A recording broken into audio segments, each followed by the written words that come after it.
Welcome to another edition of Frankly Green Bay, where we introduce creative people throughout northeastern Wisconsin. I've been following this guy since I've been in college, at the same time he was.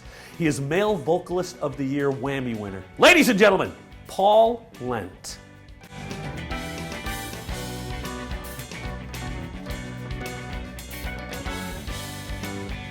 Ladies and gentlemen, Frankly Green Bay presents Paul Lent. How you doing, Paul? Good. You know, Paul, we went to college together. I know you didn't know me because you were this big superstar back then. Whatever. Tell me, when did you know you could sing, Paul?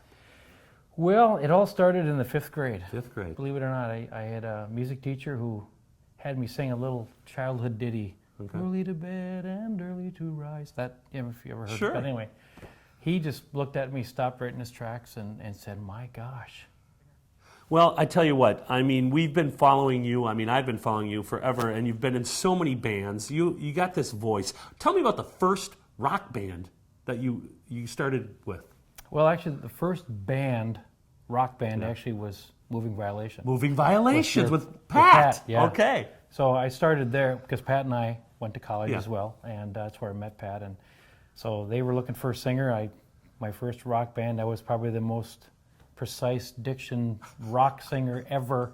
Now the band we want to talk about is a band that I followed tremendously. You had all great musicians, great guitar player, great bass player, great singer, great drummer. Let's talk about Worlds. You guys almost made it. Yeah, we that was awesome. We had something really special, I think, because it was our own music, but we always had that blend of some of that prog rock, the Russian, and all that stuff. And so we really had something really very cool. And the album, we released one record. Tell us about when you knew you could sound like Journey. I mean, when did Steve Perry become you? Well, it's funny because even when I was in Worlds, people were comparing me to Steve Perry, and I did not know who he was. That's pretty bad. Yeah. It was probably like 85 or so, and I'm like, who, Perry?